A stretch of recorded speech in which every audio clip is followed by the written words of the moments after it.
আসসালামু আলাইকুম। বিসমিল্লাহির রহমানির রহিম।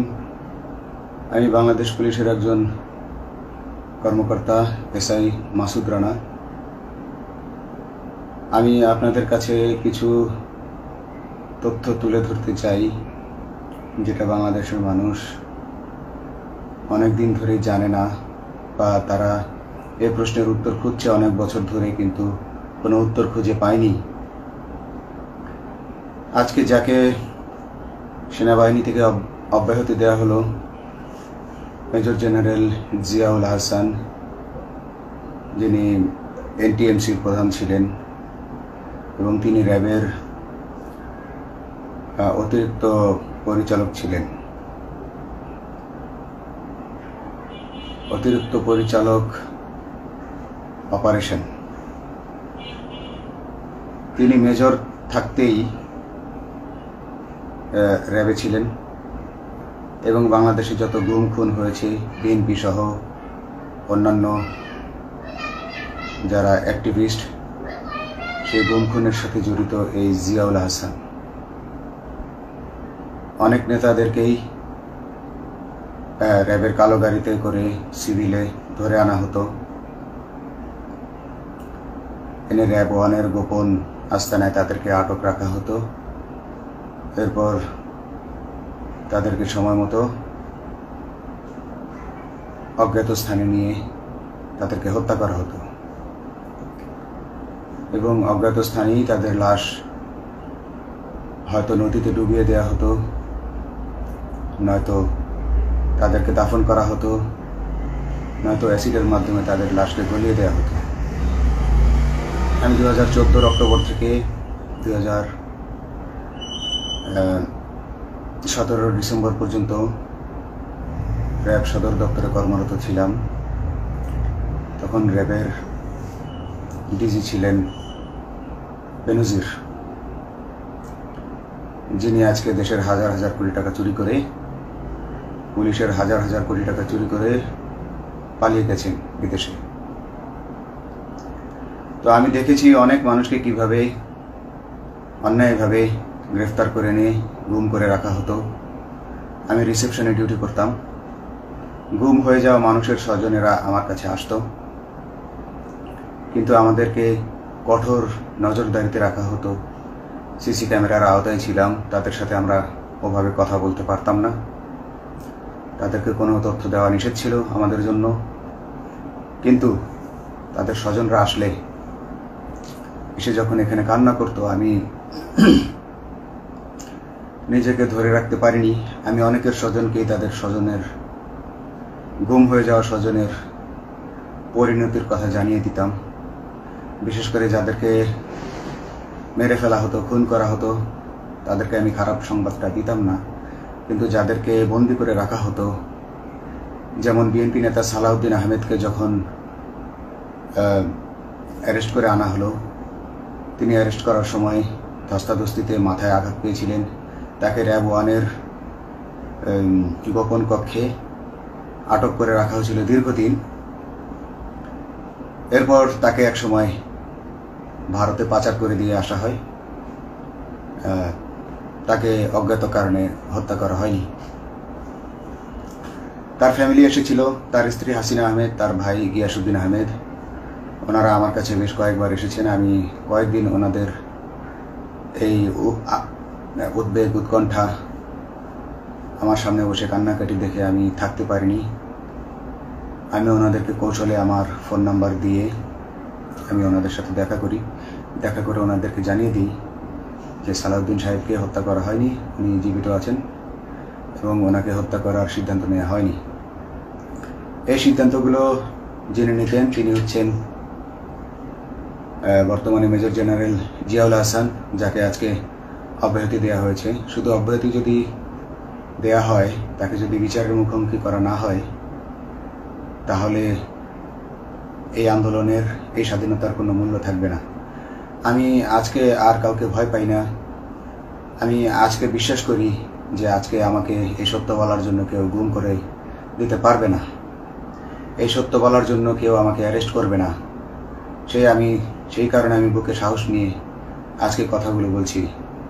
আপনারা যারা বিএনপি নেতা ইলিয়াস আলীর অপেক্ষায় আছেন, তাদের জন্য দুঃখজনক সংবাদ। তাকে অনেক আগেই হত্যা করা হয়েছে। তাকে পতেঙ্গা সমুদ্র সৈকত দিয়ে কড়া পাহারায় সাগরের মাঝখানে নিয়ে স্পিড বোটের মাধ্যমে মুখে পলিথিন পেঁচিয়ে হত্যা করে, তার পেট ছুরি দিয়ে ছিদ্র করে, তাকে পাথর দিয়ে বেঁধে সাগরে ডুবিয়ে দেওয়া হয়েছে। শুধু ইলিয়াস আলী নয়, অনেক নেতার সন্ধান যারা আজও পাননি। কিছু মানুষ তো ঘর থেকে উদ্ধার হয়েছে, কিন্তু যাদেরকে আপনারা পাননি তাদের সবার এই করুণ পরিণতি হয়েছে। আমি যদিও তারা এই কাজগুলো অতি গোপনে করত এবং র্যাবের অন্যান্য শাখার কর্মরত কর্মকর্তা কর্মচারীরা এটা জানতো না, কিন্তু আমি অত্যন্ত বিচক্ষণভাবে আমি এই খবরগুলো নিতাম, কারণ আমি জানতাম এগুলো একদিন আমি প্রকাশ করতে পারবো। এবং এই দিনটার অপেক্ষায় ছিলাম আজকে এত বছর, মানুষের কাছে সত্য প্রকাশের। বাংলাদেশের মানুষ জানুক যে কারা খুনি, কারা এত মানুষকে গুম খুন করেছে, এই দেশ থেকে এই দেশে ত্রাসের রাজত্ব কায়েম করেছে। তারা মাদকের ক্রস ফায়ারের নামে যে হত্যা ট্র্যাডিশন চালু করেছিল, এই ট্র্যাডিশনের উদ্দেশ্য ছিল বিরোধী দলের লোকজনকে হত্যা করা। কারণ পুলিশ এবং সেনাবাহিনীর অনেকেই মানুষ হত্যা করতে ভয় পেত, তারা এটাতে অভ্যস্ত ছিল না। অনেকেই অনেক সাহসী, কিন্তু একটা মানুষকে হত্যা করার পর তারা আর ঘুমাতে পারতো না, তাই তারা এসব কাজ করতো না। কিন্তু খুনে হাসিনা কিছু মানুষকে এভাবে হত্যা করতে করতে পুরস্কৃত করার মাধ্যমে হত্যা করতে অভ্যস্ত করে ফেলে। তারাই এই গ্রেফতারকৃত এই গুমকৃত মানুষদেরকে গুলি করে হত্যা করত। এবং তারা এতটাই নিষ্ঠুর যে তারা এক একজন কয়েক শত করে হত্যা করেছে। এবং এই মানুষগুলোর সংখ্যা বেশি নয়, কারণ সবাই লাশ দেখতে পারে না। একটা মানুষকে খুন করার পর লাশের যে ছটফটানি এবং মাথায় গুলি করার পর মাথার যে বিকৃত অবস্থা, এই জিনিসগুলো আমাদের অনেকেই আমরা সহ্য করতে পারি না। তাই আমাদের মধ্য থেকে কিছু হায়নাকে বেছে নিয়ে তারা একটা টিম গঠন করে। তাদেরকে র্যাব সদর দপ্তরে বেনজির আহমেদ প্রতি মাসে পুরস্কার দিতে ডাকতেন এবং প্রত্যেকটা র্যাবের বিভিন্ন শাখায় এরকম দু একজন রাক্ষস ছিল যারা মানুষকে শুট করত, গুলি করত, হত্যা করত এবং গুম করত। তারা এখনো আছে। তাদেরকে আমি নতুন সরকারের কাছে দাবি জানাবো, তাদেরকে বের করতে হবে, তাদেরকে বিচারের আওতায় আনতে হবে। না হলে এত শহীদের বিনিময়ে যে ফ্যাসিবাদ থেকে, যে স্বৈরশাসন, যে খুনি হাসিনার হাত থেকে আমরা মুক্তি পেয়েছি, সে মুক্তির প্রকৃত মূল্য আমরা পাবো না, প্রকৃত স্বাদ আমরা পাবো না। এই খুনিদেরকে বের করতে হবে, এই খুনিদেরকে বের করে আইনের আওতায় আনতে হবে। বাংলাদেশ পুলিশ কখনোই গুলি করতে অভ্যস্ত ছিল না। আপনারা জানেন একসময় পুলিশ যে গুলি করতো না, এটা নিয়ে অনেক ব্যঙ্গচিত্র ছাপা হতো পত্রিকাগুলোতে, যে গুলি না করতে গুলি খেলনার বন্দুকে পরিণত হয়েছে। তো কিন্তু সেই নিরীহ পুলিশকে রক্তপিপাসু হিসেবে শেখ হাসিনা তৈরি করেছে। তবে সবাই নয়, কিছু কিছু মানুষ আপনারা দেখেছেন এবং এই আন্দোলনের ভিডিও ফুটেজ দেখলেও দেখবেন যে কয়েক শত পুলিশের মধ্যে কেবলমাত্র কয়েকজনই জনতার দিকে গুলি ছুড়ছে। তো আপনারা ঢালাওভাবে পুলিশকে আপনাদের আক্রমণের নিশানা বানাবেন না। নতুন সরকার অবশ্যই এর বিচার করবে। আমি আশাবাদী নতুন সরকারের কাছে তারা যদি আমার কাছে কোনো তথ্য চায়, আমি তথ্য দেব ইনশাল্লাহ। এবং এই খুনিদেরকে, এই রাক্ষসদেরকে বের করতে হবে। প্রতিটি গুমের, প্রতিটি হত্যার সুষ্ঠু তদন্ত করলে এগুলো বের হয়ে আসবে বলে আমি আশা করি। এবং আমি চাই এরা ধরা পড়ুক, এদের বিচার হোক, না হলে এরা যুগে যুগে এই রাক্ষস যুগে যুগে রয়ে যাবে, আমাদের মাঝেই তারা লুকিয়ে থাকবে এবং যুগে যুগেই তারা মানুষের রক্ত পান করেই যাবে। পুলিশ বাহিনী মানুষকে সেবা করবে, এটাই হওয়া উচিত পুলিশের ধর্ম। পুলিশের ধর্ম হবে মানুষ পুলিশের জন্য, পুলিশ মানুষের জন্য। উন্নত রাষ্ট্রের পুলিশ মানুষ যেভাবে পুলিশকে ডাকলেই পুলিশ 5 মিনিটের মধ্যে ছুটে যায়, তাকে সাহায্য করে। আমরা বিভিন্ন ভিডিওতে দেখি যে পুলিশ হাঁসের বাচ্চাকে রাস্তা পার করে দিচ্ছে, একজন অন্ধ মানুষকে রাস্তা পার করে দিচ্ছে। বাংলাদেশের পুলিশ এমনটাই করতে চায়, আমরা এমনটাই করতে চাই, কিন্তু সেই পরিস্থিতিতে আমাদেরকে রাখা হয়নি। আমাদেরকে রাখা হয়েছে দৌড়ের উপর, আমাদেরকে রাখা হয়েছে বিভিন্ন অন্যায় কাজের উপর, বিভিন্ন অন্যায় আদেশের উপর। কেউ যারা মেনেছে তারা ভালো ভালো জায়গায় পোস্টিং নিয়ে থেকেছে, যারা মানেনি তাদেরকে খারাপ খারাপ জায়গায় পোস্টিং দেওয়া হয়েছে, কারো চাকরি হারিয়েছে, কাউকে সাসপেন্ড করে রাখা হয়েছে।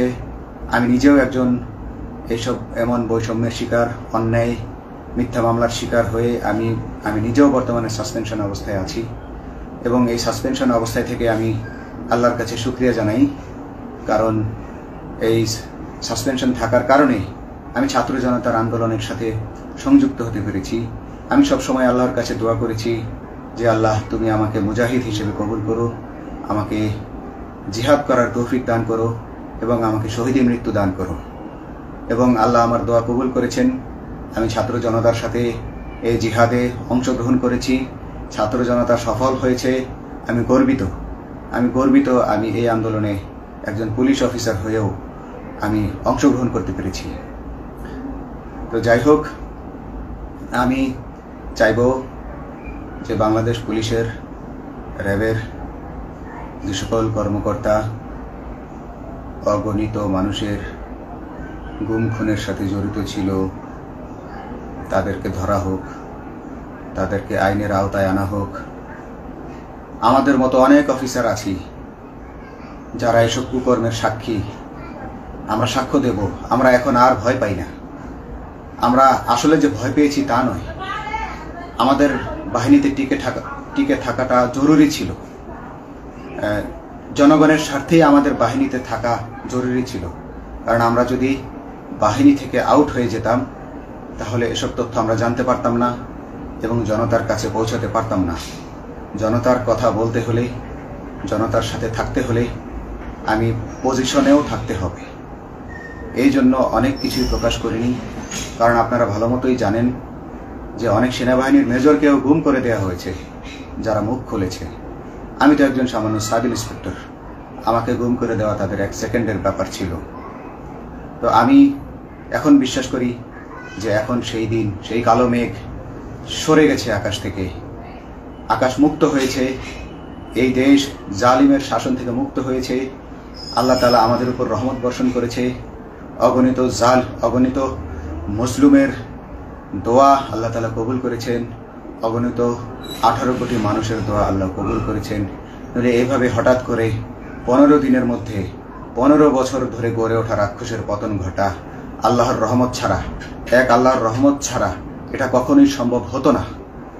আমি আল্লাহর উপর ভরসা রেখে বলছি, আপনারা নতুন প্রশাসনকে ঢেলে সাজান, পুলিশ বাহিনীকে ঢেলে সাজান।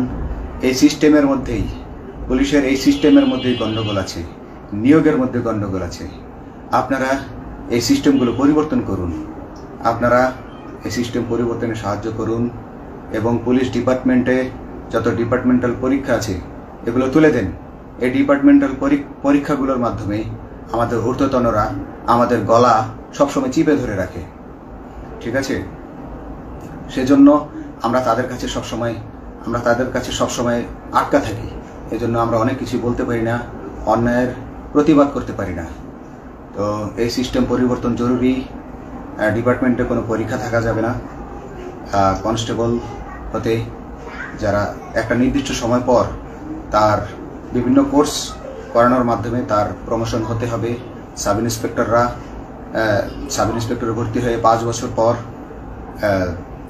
ইন্সপেক্টর হিসেবে পদোন্নতি পাবে, তার 5 বছর পর সহকারী পুলিশ সুপার হিসেবে পদোন্নতি পাবে। এভাবে আইন পরিবর্তন করতে হবে। তাদেরকে দক্ষ করে গড়ে তোলার জন্য বিশেষ কোর্সের আয়োজন করতে হবে এবং সৎভাবে বাঁচার জন্য সঠিক বেতন কাঠামো এবং ভালো কাজের জন্য পুরস্কার এর ব্যবস্থা করতে হবে।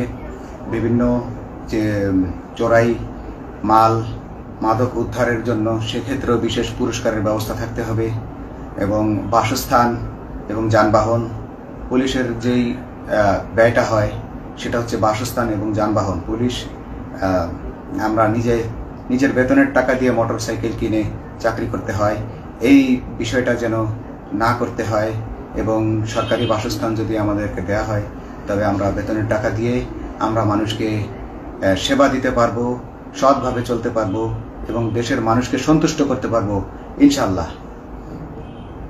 তো আমি আপনাদেরকে প্রথমে যেই তথ্যগুলো দিয়েছি গুম খুনের বিষয়ে, আপনারা এই তথ্যগুলো অনুসন্ধান করুন, অনুসন্ধানে টিম গঠন করুন। প্রত্যেকটা গুম খুনের বিচার হতে হবে এই দেশে।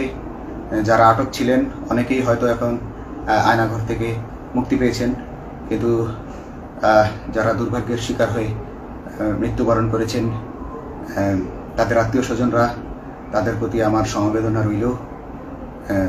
তারা জোর দাবি তুলুন, তারা সবাই সরকারের কাছে আপনাদের পরিবার পরিজনের নিখোঁজ হওয়ার বিষয়টি তুলে ধরুন, আপনারা জোর দাবি জানান এবং গুম খুন তদন্তে একটি তদন্ত কমিটি গঠন করা হোক, যেখানে কোনো পুলিশ বা সেনাবাহিনীর সদস্য থাকবে না।